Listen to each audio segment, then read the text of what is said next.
Star Wars and video games can go together like peanut butter and jelly. Or they can go together like orange juice and toothpaste. Star Wars has been the catalyst for some of the best video games ever, like KOTOR, Jedi Fallen Order and Survivor, Battlefront 2, or at least now it is, Republic Commando, and of course you can't forget all the classic LEGO games you probably grew up playing, but there have also been some not so good ones. Battlefront 2's launch was a complete disaster with the whole loot box fiasco. The Battlefront Classic Collection was a broken mess, and do you even know what Star Wars Hunters is? I rest my case. But you see, although there have been some pretty bad and pretty great ones, both before and since, for the best Star Wars game, we've got to go to 2008. 2008 was a pretty big year for the entire world. Obama was elected president, there was a severe economic crisis in the US, and I was born. But that one might be a bit less relevant to the entire world. Of course, 2008 wasn't only the year of economic recessions. That era from 2000 to 2010 was home to the release of some of the best games ever. Think God of War 1 and 2, Oblivion, Grand Theft Auto 4, BioShock, Half-Life 2, Portal, and a million others that I couldn't mention, or we'd be here for a million years. Anyways, just being from that era is a good sign. So what is this mystery game, you might be asking? But probably not, because you probably saw the title or thumbnail or spoiler warning at the beginning of the video. Well, the game is...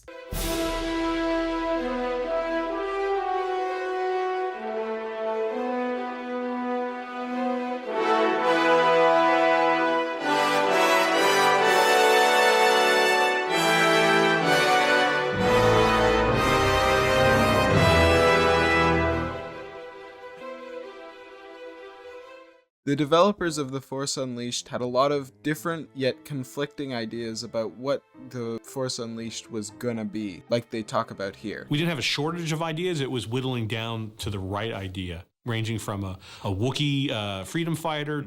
We looked at games centered around some of the main characters, so a Darth Maul game, for example. But eventually, they started moving away from what could happen in the Star Wars universe, and instead turning all the dials up to 11. And with the new power of the Xbox 360 and PlayStation 3 at their disposal, they could actually deliver on all of the large spectacles and set pieces that they wanted to include in the game. In addition to that, the developers wanted to make the enemies that the player fought feel more alive, and less just like robots who threw themselves at the player. To do that, they implemented a program called Euphoria, which integrated behavioral AI into the characters, which the devs explain here. Euphoria is the tech that enables us to take an animated character, and when something unexpected happens or when they're being picked up into the air, they actually can reach for things, and it's second nature to the character.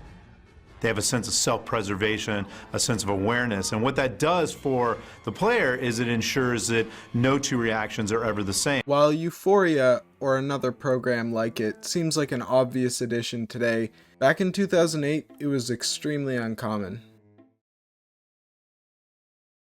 The Force Unleashed is a hack and slash game, so think of games like the original God of War trilogy. In terms of the game's mechanics, though, I do have to say that the Jedi Fallen Order / Survivor series definitely has better controls. The controls of the Jedi games definitely feel better. They're snappier, more responsive, and just generally a lot smoother. Of course, they are two different genres with two different styles of gameplay, but seeing as how they're 10 or 15 years newer than The Force Unleashed, it's bound to happen. Game controls get outdated, and that's just what happens. Now, that's not to say that The Force Unleashed has bad gameplay, not at all. For the entire game, you have access to a plethora of crazy abilities. You start off with Force Push and your lightsaber, and then as you go through the game, you unlock Force Grip, Force Lightning, Force Repulse, Saber Throw, and Lightning Shield. I also like to contrast this game with Jedi Fallen Order and Survivor because, well, they're probably the two most recognizable Star Wars single-player games. And on paper, they're really similar. I mean, a game about a young man surviving during the Empire's strongest point. They both have a crew and a droid, and who both eventually choose the Jedi path. Yeah, I know, he turns into a Jedi eventually, but I warned you earlier about spoilers. But in practice, they're very different. First off, as I said before, the genres are basically polar opposites. Second is the starting point, starting off with Cal being a scrapper on Bracca and Galen Merrick being Darth Vader's secret apprentice. And of course, the scale of the games is just completely different. Now, that's not to say that a larger or smaller scale is better or worse. That's just another way that the two franchises set themselves apart from each other. I know that I've already talked about the gameplay, but I haven't talked about how the gameplay contributes to the actual game. Hack and slash games are power fantasies, through and through. And with a character like Starkiller, you're gonna need a power fantasy. At least if he's the main focus of the story. He's a powerful character, and that's the way that he was written. If you were to drop his character into a Souls-like, both the gameplay style and the difficulty just straight up wouldn't match with the type of character that he is. And The Force Unleashed portrays his power really well. I mean, from what you see in the game, from the first level where you blow down those wooden doors to the quick time events at the end of each level to just the entire DLC, I mean, it's something that you'd see more in a game like Doom or Warhammer rather than something out of the Star Wars universe. Level 9 definitely stands above the others in terms of that raw power you see in the game. By this point, Vader has betrayed you, and you're looking to strike a major blow against the Empire by destroying a shipyard above the planet Raxus Prime. But after you destroy it, one of the Star Destroyers is able to move away in time and is heading right for you. Now, destroying a capital ship is nothing new in Star Wars. I mean, it happens in virtually every movie, show, game, whatever. So what would you expect the next logical step to be? Maybe he's a great pilot like Anakin and is able to destroy it on his own. Or, you know, he was pretty stealthy in that first level. Maybe he was able to infiltrate it and destroy it from the inside out. Well, if you thought either of those things, you would be wrong! Instead, you pull out of the sky! This is by far the most famous part of the entire game, and with good reason. It represents everything that the game wants to be. And while this is the standout of the game, the rest of the game isn't devoid of moments of spectacle. From killing multiple Jedi to crushing AT-STs like tin cans, the game is literally filled to the brim with mind-blowing feats with the Force, which are even more impressive when you realize that they only had the Xbox 360 hardware to work with. The broad strokes of the Force Unleashed story are great. You play as Darth Vader's secret apprentice who is then betrayed, kept alive, kickstarts the entire rebellion, and then dies in a heroic sacrifice while fighting the Emperor himself. Sign me up! And I don't want to take away from that at all, but there are some parts of the writing that just aren't very good. First, let's start with the good. All of the main characters, except for one, which I'll get to later, are written in a believable and human way. Coda's introduction is a really good example of this, actually. I'll play it for you, and then we can analyze it. Proxy, give me the target. According to Imperial records, Master Ram Kota was a respected general in the Clone Wars. Master Kota was a military genius, but felt that clone soldiers were unfit for battle. Instead, he relied on his own militia. So there were no clones in his squad when Order 66 was issued? And after Order 66, he vanished. Official Imperial records actually claim he's dead.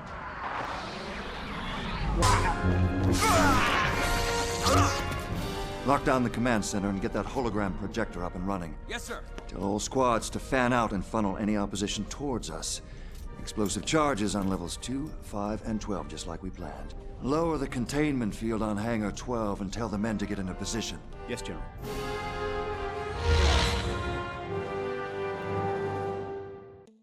So here you can clearly see just how professional and efficient Coda is. This isn't some rinky-dink rebellion operation run by teenagers. This is a seasoned veteran who has fought both in the Clone Wars and against the Empire. He's built a rapport with his troops and has clearly done operations either this big or even bigger before. He's not the only one either. Kazdan Paratus has clearly lost his mind over the years. Having only himself and broken droids to talk to for the last decade plus has clearly taken a toll on him, like you can see here.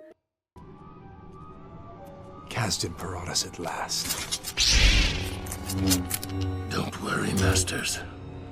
I'll defend you from this Sith trash. Shaak Ti has an air of sophistication and fluidity that you would expect from a Jedi Master who is on the Council, and while Starkiller's character progresses, he remains believably brash and confident throughout, and just every aspect of Proxy's character I love. But The Force Unleashed's writing is far from perfect. I'll just show you the clip and we can talk about it after. There is much conflict in you. Your feelings for your new allies are growing stronger.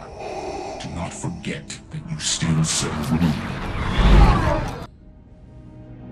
Juno. I came to find out where you wanted to go next.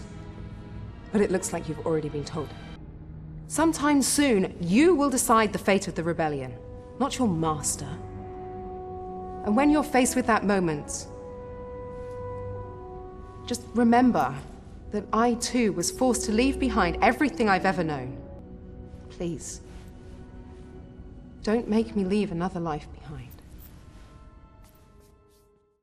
Now, when you walk in on someone who's talking directly to your enemy and the person who actively tried to have you killed, a reasonable human being would run as fast as possible to tell the Jedi Master who's sitting in the next room over. However, Juno decides to just give him a verbal slap on the wrist and say, oh, you should make the right decision when the time comes. I mean, the worst part is that they didn't even need to have this plot point. She could have just not walked in on Starkiller and nothing would have changed. The audiobook overall does a much better job of fleshing out Juno's character and giving her reasons for doing things, but if we're judging the story purely based off of the game, then she had no reason not to tell Coda that Starkiller was communicating with Vader, other than so the movie can happen. Now for the ugly.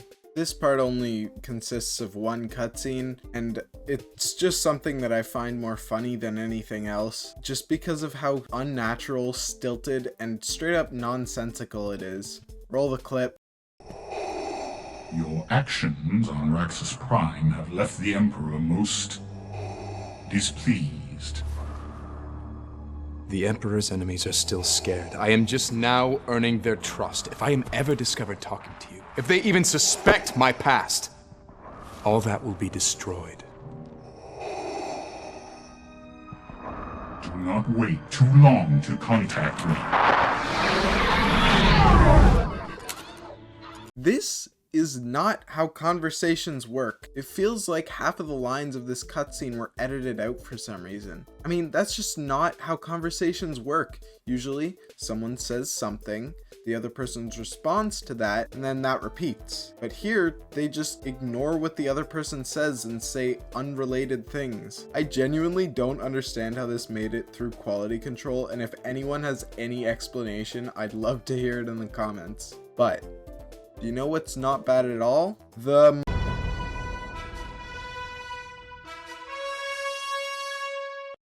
Force Unleashed used a new form of motion capture technology that was pioneered at Industrial Light and Magic, which is owned by Lucasfilm, which also owns LucasArts, which made The Force Unleashed. I'll let the developers explain it to you here. So we really wanted to advance the technology of storytelling and character development through character performances. So we have true character performances in our game using full-on image capture and motion capture technologies that were pioneered at Industrial Light and Magic. So to play the main character, they cast Sam Witwer. This is where he got his start working on Star Wars stuff, and he made a hell of an impression because they brought him back to voice Darth Maul in Clone Wars, Rebels, and Battlefront 2, and since then has become a fan favorite among Star Wars fans, and for good reason. Sam Witwer doesn't phone in his performance at all, and with the use of ILM's performance capture technology, he was able to act with more than just his voice. So we really had to cast an actor that could act not just using their voice, but also with their face. We're in this room, we're surrounded by these cameras at first, and I was really scared that they were just going to sit you down in a chair and be like, okay, we're going to put dots in your face, okay, now act. And while it's pretty common now for game characters to look like their actors, it wasn't so common back then. I'd actually like to think that the Jedi Fallen Order and Survivor games carried on the Force Unleashed tradition of having their characters look like their real-life counterparts.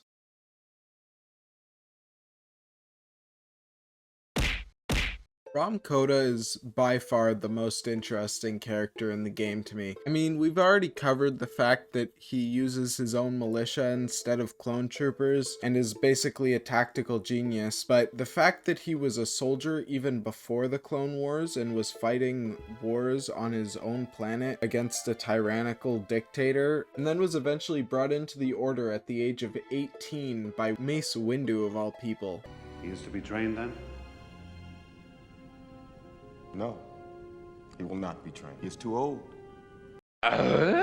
Is just super interesting to me. It would have been really interesting to see him in the Clone Wars TV show, maybe with his own arc, or if he was maybe put into an existing arc. As for existing arcs that I think he could have fit well into, the Onderon arc with Ahsoka, Rex, Anakin, and Obi-Wan would have been really interesting because we know that he trained his own militia. So seeing him use his guerrilla tactics and training more soldiers would have been in line with his character and pretty interesting. And second, I think it would have been really interesting to see him in the Umbara arc. Now, listen, I love to hate Pong Krell just as much as the next guy, but having someone who has at least a bit more of a reason to hate clones rather than just being evil for no reason would have been really interesting to see. Not to mention the fact that we would have been able to see how Rom Koda's militia and the clones could have interacted. In my opinion, a bit of wasted potential, but still really nice to see him in this game. While Starkiller and Koda are definitely the deepest characters in the game, my favorite by far is Proxy. And honestly, he might be one of my favorite comic relief characters I've seen recently. In a landscape dominated by small, marketable, cute companions accompanying main characters, the sarcastic, murderous training droid best friend of Starkiller is a delightful change of pace. The fact that he mimics the animations of other characters lends itself to his hologram shape-shifting gimmick. His brutality provides some of my favorite moments in the game. Master, I'm pleased to see that you're not dead. I was afraid that I wouldn't be able to kill you myself. Proxy, what did you just do? I've sent the Empirical on a collision with a nearby star. You what? It seems like the quickest way to wipe out all witnesses. Proxy, did you launch the pods? Of course, Master. It pays to be thorough. Oh, and of course, he provides the best boss fight in the entire game. And I feel like I can't do it justice by talking to you about it, so I'll just show you. Shut down, Proxy! There's no one inside you that I haven't already defeated. Give me some credit, Master. I have one module you've never seen. An enemy I've studied for years.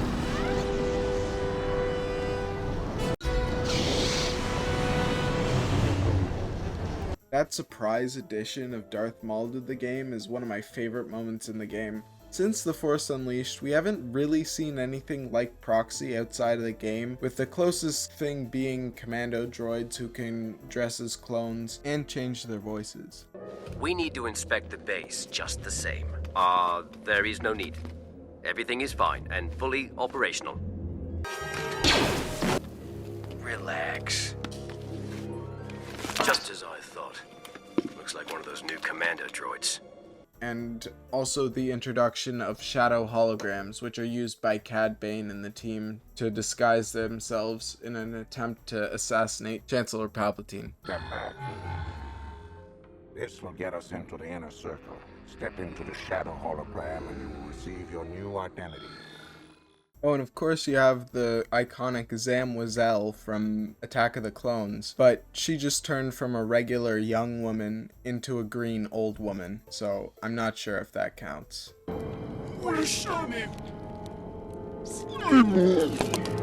I don't know, shape-shifting things are such a classic sci-fi staple. It's surprising that they've had such little representation of it in Star Wars, especially with having means to implement it.